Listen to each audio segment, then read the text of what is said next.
নিচ থেকে যদি চুমুক দিয়ে খাই, তারপর আমি হোয়াইট ম্যাটার ডার্ক ম্যাটার দুইটাই পাবো।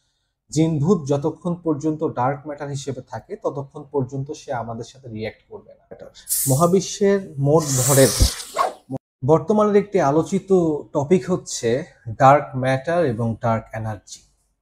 আমাদের অনেকের মধ্যেই এই ডার্ক ম্যাটার এবং ডার্ক এনার্জি নিয়ে কৌতূহল লক্ষ্য করা যায়, শুধুমাত্র বিজ্ঞানের স্টুডেন্ট না, যারা আর্টস কমার্সে পড়ে বা সাধারণ লোকজনও এই ডার্ক ম্যাটার ডার্ক এনার্জি সম্পর্কে জানতে চায়, বিভিন্ন কথাবার্তা বলে। তবে এই জিনিসটা কিন্তু এখনো বিজ্ঞানের কাছে ঘোলাটে, এবং এই ঘোলাটে জিনিসটাকে ইউজ করে অনেকেই অনেক বিভিন্ন ঘটনা ব্যাখ্যা করতে চায়, এক্সপ্লেন করতে চায়। সেটা আসলে কতটুকু সায়েন্টিফিক রিজনিং সমৃদ্ধ সেটাও নিয়ে আজকে আমরা আলোচনা করব। তো ডার্ক ম্যাটার জিনিসটা কি? ডার্ক ম্যাটারকে যদি আমি সংজ্ঞায়িত করতে চাই, তাহলে ব্যাপারটা হবে এমন, যেটার অস্তিত্ব আছে বাট সেটাকে আমরা দেখতে পাই না। এখন এই ডেফিনেশন যদি আমরা ধরে নেই, তাহলে দেখো বাতাসেরও তো অস্তিত্ব আছে, বাট আমরা তো বাতাসকে দেখি না, মাঝে মধ্যে অনুভব করি, তাই না? তার মানে বাতাসও তো ডার্ক ম্যাটার হয় সেই হিসেবে। তো আমি সংজ্ঞাটা শুরু করলাম এখান দিয়ে, বাট এটাকে আস্তে আস্তে কিন্তু আমি ইমপ্রুভ করে অনেক উপরে নিয়ে যাব সংজ্ঞাটা, এবং আশা করি যে কেউ কথাগুলো বুঝতে পারবে। তো ডার্ক ম্যাটার তো আমরা দেখি না বা অনুভব করি না, তাহলে এটা যে আছে এটা বিজ্ঞানীরা কেমনে টের পাইলো? তো দেখো, আমরা গ্যালাক্সি দেখেছি যে অনেকগুলো গ্রহ মিলে এবং এক নক্ষত্র মিলে সৌরজগৎ তৈরি হয়, এবং এইরকম অনেকগুলো সৌরজগৎ মিলেমিশে গ্যালাক্সি গঠন করে, এবং গ্যালাক্সিতে অনেকগুলো নক্ষত্র একত্রে অবস্থান করে। ওরা কিন্তু দূরে চলে যাচ্ছে না, সুন্দর মতো একত্রে অবস্থান করতেছে। হ্যাঁ, কিছুটা দূরে চলে যায়, বাট তারপরও কিন্তু ওরা একত্রে অবস্থান করতেছে, ওরা কিন্তু একসাথে আছে। তো মহাবিশ্বের যদি দুটি বস্তুকে একসাথে রাখতে হয়, সেক্ষেত্রে কিন্তু কি দরকার? সেখানে গ্র্যাভিটি দরকার। এখন বিজ্ঞানীরা এরকম বেশ কিছু গ্যালাক্সি নিয়ে অ্যানালাইসিস করলেন, গবেষণা করলেন, করে দেখলেন যে এই যে গ্যালাক্সিগুলোর যে ভর, আমরা জানি নিউটন বলছে গ্র্যাভিটি বা মহাকর্ষ হচ্ছে ভরের গুণফলের সমানুপাতিক। তো দেখো, এতগুলো নক্ষত্রকে এক জায়গায় একটা গ্যালাক্সির মধ্যে রাখতে তো গ্র্যাভিটি দরকার, অনেক প্রচন্ড পরিমাণের অনেক শক্তিশালী গ্র্যাভিটি দরকার। এবং এই গ্র্যাভিটি আসবে কোথা থেকে? এই নক্ষত্রের ভর থেকে, ম্যাস থেকে। বাট বিজ্ঞানীরা ক্যালকুলেট করে দেখলেন যে এই যে নক্ষত্রগুলোর যে ম্যাস, সেই ম্যাস প্রয়োজনীয় গ্র্যাভিটির মাত্র 1% প্রোভাইড করতে পারে।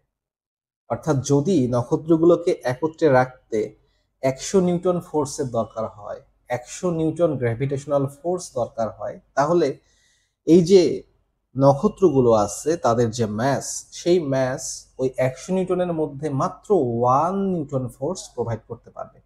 তাহলে প্রশ্ন আসে, বাকি 99 নিউটন কোথা থেকে আসতেছে? যেহেতু নক্ষত্রগুলো সরে যাচ্ছে না, তার মানে অবশ্যই তাদের মধ্যে কিন্তু কি আছে? গ্র্যাভিটি কাজ করতেছে। এখন এই গ্র্যাভিটির পিছনে সোর্সটা কি? তখন বিজ্ঞানীরা প্রপোজ করলেন যে there is something which we can not perceive, যেটাকে আমরা বুঝতে পারি না, বাট সেটাই গ্র্যাভিটি তৈরি করতে পারতেছে। তাহলে দেখো, আগে যে ডেফিনেশনটা দিলাম, যেটার অস্তিত্ব আছে বাট আমরা দেখতে পারি না, এবার সেই ডেফিনেশনকে একটু ইমপ্রুভ করব। এবার আমি বলবো যেটা গ্র্যাভিটি সৃষ্টি করতে পারে, যেটা গ্র্যাভিটি সৃষ্টি করতে পারে বাট যাকে আমরা দেখতে পারি না, সেটা হচ্ছে ডার্ক ম্যাটার। আগের ডেফিনেশন কি ছিল? যেটা অস্তিত্ব আছে বাট দেখতে পারি না, সেটা হচ্ছে ডার্ক ম্যাটার।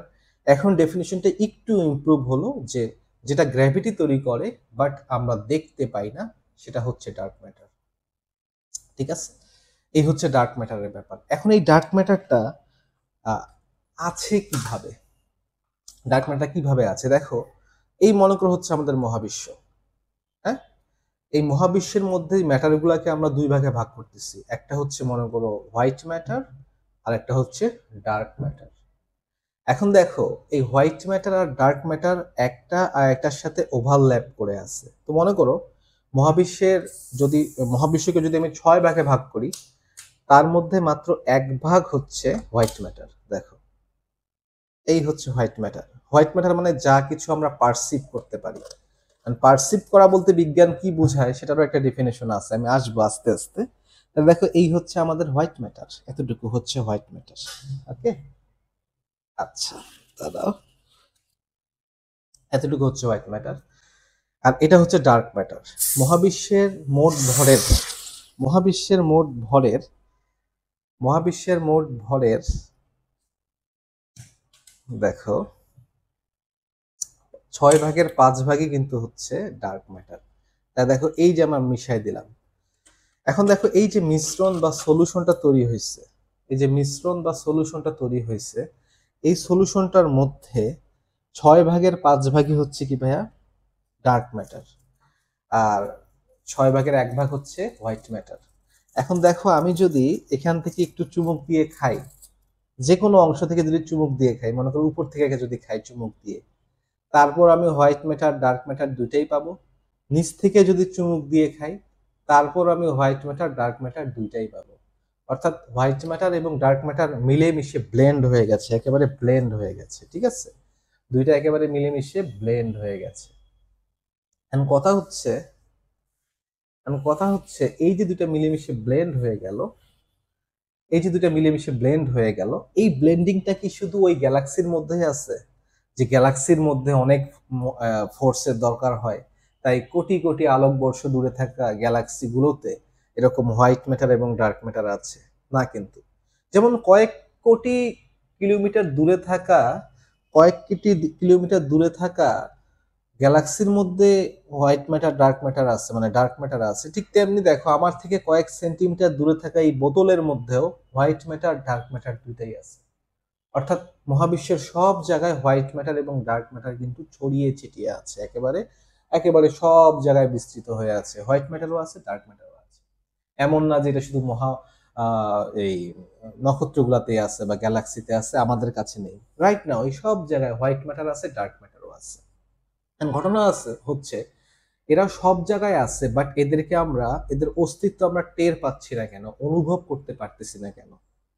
এইখানে আসতেছে বিজ্ঞানের কথাবার্তা। দেখো, বিজ্ঞান বা সায়েন্স সেটাকেই অনুভব করতে পারে যেটা আলোর সাথে রিয়েক্ট করে, অর্থাৎ যেটাকে আমরা অবজার্ভ করতে পারি বা দেখতে পারি। এখন দেখা বলতে আসলে কি বোঝায় বিজ্ঞানে? অনেকে বলে বিজ্ঞান যা দেখে না তা বিশ্বাস করে না। এখন দেখা বলতে বিজ্ঞানে আসলে কি বোঝায়? দেখা মানে কি, দেখো তো, এই যে কাপটা আছে, আমি কি এই কাপটাকে দেখতেছি? বিজ্ঞানের ভাষায় আমি কি এই কাপটাকে দেখতেছি? দাঁড়াও, জিনিসটাকে আরেকটু ভালো মতো এক্সপ্লেন করি। আমি কি এই কাপটাকে দেখতেছি কিনা?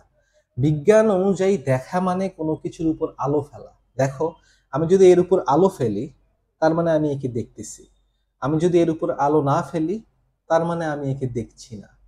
তার মানে দেখো, আমি কারো দিকে তাকিয়ে আছি কিনা এটা ম্যাটার করে না, আমি তার উপর আলো ফেলছি কিনা সেটা ম্যাটার করে। তাহলে তোমরা এখন আমাকে অ্যান্সার করবা, বলো তো, আমি কি এটাকে দেখতেছি? এখন দেখতেছি। এখন দেখতেছি? এখনো দেখতেছি, বিকজ আলো পড়তেছে। এখন দেখতেছি? এখন দেখতেছি না, বিকজ এর উপর কোনো আলো পড়তেছে না। তার মানে বিজ্ঞান অনুযায়ী অবজার্ভ করা বা দেখা মানে কোনো কিছুর উপর আলো ফেলা। কোনো কিছুর উপর আলো পড়লে বলা হয় সেটাকে আমরা অবজার্ভ করতেছি। বুঝা গেছে? আলো ওইদিকে দিয়ে রাখছি, চোখ দিয়ে দেখতেছি না, এটা অবজার্ভ করা না। বাট আমি চোখ অন্যদিকে রাখছি, বাট আলো বস্তুর উপর, তার মানে আমি ওকে অবজার্ভ করতেছি। তার মানে দেখো, অবজারভেশন বলতে বোঝায় কোনো কিছুর উপর আলো ফেলা। তো কেন আলো ফেলাটা এত ইম্পর্ট্যান্ট? বিকজ যখনই আমি একটা কিছুর উপর আলো ফেলবো, সে আলোটা হয় প্রতিসরিত হবে, অথবা প্রতিফলিত হবে, অথবা শোষিত হবে। তাহলে দেখো, আমাদের যে নর্মাল হোয়াইট ম্যাটার গুলো আছে, একেবারে ইলেকট্রন, প্রোটন, নিউট্রন থেকে শুরু করে সবকিছু, এদের উপর যখন আলো পড়ে, তখন সে আলোর সাথে রিয়্যাক্ট করে, অর্থাৎ আলোর উপর একটা রেসপন্স সে দেয়। ইলেকট্রনের উপরে যখন আলো পড়ে, সে রেসপন্স দেয়। ওই যে কম্পটন ক্রিয়া আমরা পড়ছি, যখনই ইলেকট্রনের উপর আলো পড়বে, ইলেকট্রন কিন্তু একটা রেসপন্স দিবে। আলো পড়লে রেসপন্স দেয়। আমাদের মহাবিশ্বে যত হোয়াইট ম্যাটার আছে, যাদেরকে আমরা টের পাই, কেন টের পাই? বিকজ তাদের উপর আলো পড়লে আমরা তাদের সম্পর্কে জানতে পারি। যেমন ইলেকট্রনের ভর হচ্ছে 9.1 × 10⁻31 কেজি। এই জিনিসটা কি বাটখারায় উঠায় মাপছে? ডিজিটাল ব্যালেন্সে উঠায় মাপছে? না, আলো ফেলে মাপছে। আমরা দেখো, ইলেকট্রনের উপর আলো ফেলা হয়েছে, মসো আবার স্পেকট্রোমিটার নামে একটা যন্ত্র আছে। আলো ফেললে আলোর ফ্রিকোয়েন্সি, ওয়েভলেন্থে চেঞ্জ আসছে, এবং সেই চেঞ্জ দেখে বিজ্ঞানীরা ধরে ফেলতে পারছে যে এই জিনিসটার ম্যাস কত। তাহলে দেখো এটা এভাবে কিন্তু আমরা বিজ্ঞানীরা মেপে ফেলছি যে ইলেকট্রনের ম্যাসটা কত। এখন দেখো তার মানে দেখো যারা হোয়াইট ম্যাটার আছে তাদের উপর আলো ফেলে আমরা তাদের ব্যাপারে অনেক ইনফরমেশন জানতে পারি, কিন্তু ডার্ক ম্যাটারের উপর আলো ফেললে সে আলোর সাথে কোনো রিয়েক্ট করে না, সে আলোকে রিফ্লেক্টও করে না, অ্যাবজর্বও করে না। এই হচ্ছে এইখান থেকে কথাগুলো বৈজ্ঞানিক হচ্ছে। তার মানে দেখো ডেফিনেশনটা এখন আরেক ধাপ ইমপ্রুভ হবে, যে যেই বস্তুটা গ্র্যাভিটি তৈরি করতে পারে বাট আলোর সাথে কোনো রকম রিয়েক্ট করে না, আলোকে অ্যাবজর্বও করে না, আলোকে রিফ্লেক্টও করে না, তারা হচ্ছে ডার্ক ম্যাটার। আলোর সাথে ওদের কোনো খেলা নাই, এই জন্যই কিন্তু ওদের সম্পর্কে আমরা কিছু জানতে পারি না। আমরা তাদের সম্পর্কে জানতে পারি যারা আলোর সাথে রিয়েক্ট করে। আমার শরীর, তোমার শরীর, বাতাস, এই যে বাতাস কেন ডার্ক ম্যাটার না? বিকজ বাতাস আলোর সাথে রিয়েক্ট করে, বাতাসের ভর মাপতে পারি এবং বাতাসকে তো আমরা টের পাই, অটোমেটিক টের পাই। তার মানে দেখো ডার্ক ম্যাটারের ফাইনেস্ট ডেফিনিশন হচ্ছে এখন পর্যন্ত যে যেই বস্তুটা গ্র্যাভিটি আছে, মানে যে জিনিসটার গ্র্যাভিটি আছে বাট সে আলোকে অ্যাবজর্বও করে না, রিফ্লেক্টও করে না, যার ফলে আমরা তার সম্পর্কে কিছু জানতে পারতেছি না, এটাকেই বলা হয় হচ্ছে ডার্ক ম্যাটার। ঠিক আছে, ডার্ক ম্যাটার হচ্ছে এটা হচ্ছে ডার্ক ম্যাটারের ফাইনেস্ট ডেফিনেশন। এরপর আজে বাজে যা বলে ওইসব কথাবার্তা ঠিক না। এখন অনেকে বলতে পারে হ্যাঁ জিন ভূতের কথা অনেকে বলে, হ্যাঁ জিন ভূত হয়তো ডার্ক ম্যাটার, আমি জানি না, বাট হয়তো ডার্ক ম্যাটার। বিকজ জিন ভূত যতক্ষণ পর্যন্ত ডার্ক ম্যাটার হিসেবে থাকে ততক্ষণ পর্যন্ত সে আমাদের সাথে রিয়্যাক্ট করবে না। ও হয়তো গ্র্যাভিটি আছে, ওর বিভিন্ন রকম কাজ করতে পারবে, কিন্তু গ্র্যাভিটি দিয়ে দেখো গ্র্যাভিটির মাধ্যমে নক্ষত্রগুলো একত্রে আছে, ঠিক তেমনি জিন ভূত যদি ডার্ক ম্যাটার হয়ে থাকে, আমি জানি না, কিন্তু আমি এখানে কিছু প্রপোজ করব না, আমি জাস্ট একটা আইডিয়া দিচ্ছি, আমার কথাগুলো এখানে কিন্তু প্রমাণিত কিছু না। জিনভূত যদি থেকে থাকে তাদের গ্র্যাভিটি দিতে পারবে, তারা তারা টানতে পারবে, ঠেলতে পারবে, বাট তারা কিন্তু আমাদের সাথে রিয়্যাক্ট করবে না, তাদের উপস্থিতিতে আমরা টের পাবো না। তো যদি তোমার জিনভূত বলতে এটাকে বোঝায় থাকো, তাহলে আমি বলতে পারি যে হ্যাঁ জিনভূত হচ্ছে ডার্ক ম্যাটারের একটা অংশ। বিকজ তারা আছে, তারা আমাদের উপর প্রভাব ফেলছে, গ্র্যাভিটি আছে যেহেতু, বাট তাদেরকে আমরা টের পাচ্ছি না। কারণ বিজ্ঞান তাকেই টের পায় যে আলোর সাথে রিয়েক্ট করে। আলোর সাথে রিয়েক্ট না করলে তো তাকে আমরা টের পাবো না, সে আছে নাকি নাই সেটা আমাদের কাছে ম্যাটার করবে না। তাহলে এই হচ্ছে ডার্ক ম্যাটার। ডার্ক ম্যাটারের পরে আসতেছে ডার্ক এনার্জি। ডার্ক এনার্জি জিনিসটা কি? যারা ডার্ক ম্যাটার বুঝতে পারছো তাদের জন্য ডার্ক এনার্জি কিছুই না। যে দেখো নক্ষত্রগুলো যে শুধু এক জায়গায় একত্রে এভাবে চুপচাপ বসে আছে তা কিন্তু না, নক্ষত্রগুলো কিন্তু দিন দিন সম্প্রসারিত হচ্ছে। একটা গ্যালাক্সি দিন দিন বড় হচ্ছে, দিন দিন বড় হচ্ছে। এখন দেখো বড় হওয়া মানে কি? দূরে ছড়িয়ে পড়া। দূরে ছড়িয়ে পড়া মানে গতিশীল হওয়া। গতির জন্য দরকার গতিশক্তি। এখন এই যে তার মানে দেখো নক্ষত্র বড় হওয়ার জন্য বা গ্যালাক্সি বড় হওয়ার জন্য গতিশক্তি দরকার। এখন বিজ্ঞানীরা এখনো এটা বুঝতে পারে নাই এই গতিশক্তি কোথা থেকে আসতেছে। তখন তারা প্রপোজ করলো যে কি, যে এই যে গতিশক্তি এটা হচ্ছে ডার্ক এনার্জি। এই এনার্জি সম্পর্কেও আমরা কোনো ইনফরমেশন পাই না, বাট এটা আছে বলেই নক্ষত্র কিন্তু সম্প্রসারিত হচ্ছে। তাহলে দেখো যে জিনিসটা নক্ষত্রকে একত্রে ধরে রাখছে সেখান থেকে আমরা ডার্ক ম্যাটারের আইডিয়া পাইছি, এবং নক্ষত্র ছড়িয়ে পড়তেছে, সম্প্রসারিত হচ্ছে গ্যালাক্সিগুলো, সেখান থেকে আমরা পেয়েছি ডার্ক এনার্জির কনসেপ্ট। তাহলে আমরা এই ব্যাপারটা বুঝতে পারছি। তাহলে দেখো আমি এই সংজ্ঞা দিয়েই ডার্ক ম্যাটারের ব্যাপারটা ক্লোজ করবো আপাতত, যে জিনিসটার গ্র্যাভিটি আছে, অস্তিত্ব আছে, কিভাবে? গ্র্যাভিটির মাধ্যমে। যে আমাদের গ্র্যাভিটি যা আছে, গ্র্যাভিটির পিছনে কিন্তু ডার্ক ম্যাটার কাজ করতেছে, এবং তাকে কিন্তু আমরা আলোর দ্বারা জাজ করতে পারি না যে আলো কারোর উপর গিয়ে পড়লো কিনা।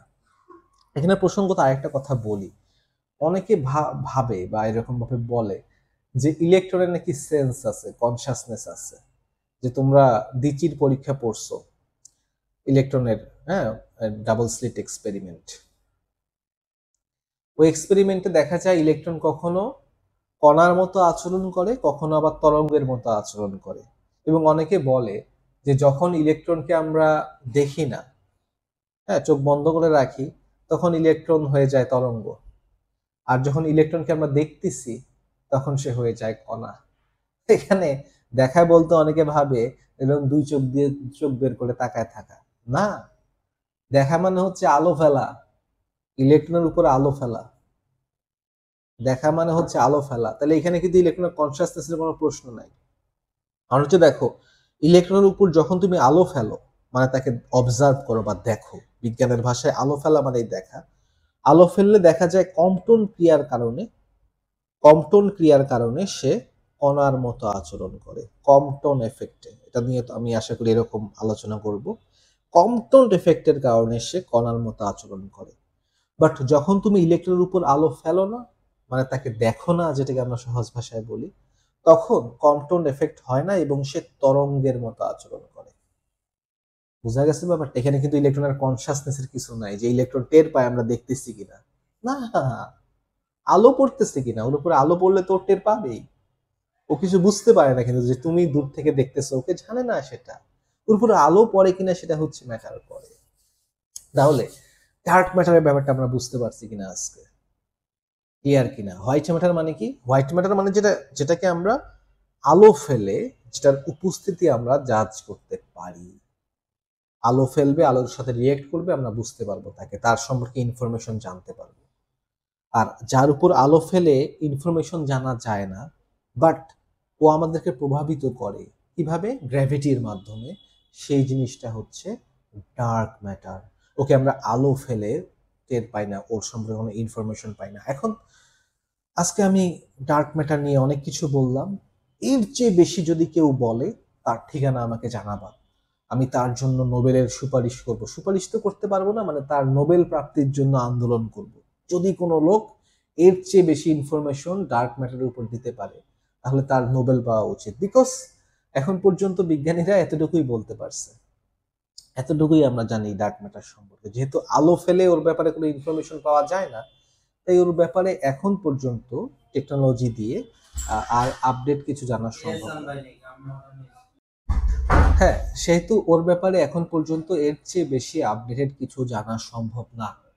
কেউ যদি বলে মানায় মানায় বলতেছে, সিম্পল কথাবার্তা, যে যেটার উপর আলো পড়লে সে আলোর সাথে রেসপন্স করে সে হচ্ছে হোয়াইট ম্যাটার, আর যেটা আলোর সাথে রেসপন্স করে না, এখন আলোর সাথে রেসপন্স করে না এমন অনেক কিছুই থাকতে পারে, কিন্তু আলোর সাথে রেসপন্স না করা সত্ত্বেও যদি সে গ্র্যাভিটি তৈরি করতে পারে, গ্র্যাভিটেশনাল ফোর্স অ্যাপ্লাই করতে পারে, তাহলে সে হচ্ছে ডার্ক ম্যাটার। এবার এই জিনভূত কিন্তু ডার্ক ম্যাটার হওয়ার বড় ধরনের একটা সম্ভাবনা আছে, বিকজ জিনভূত আমাদের প্রভাবিত করতে পারে, বাট তাকে আমরা কিছুতেই টের পাই না। সে তাকে আমরা আলো ফেলে তার ব্যাপারে কোনো ইনফরমেশন আমরা গ্যাদার করতে পারি না। তো এই আর কি। ধন্যবাদ সবাইকে মন দিয়ে কথাগুলো শোনার জন্য।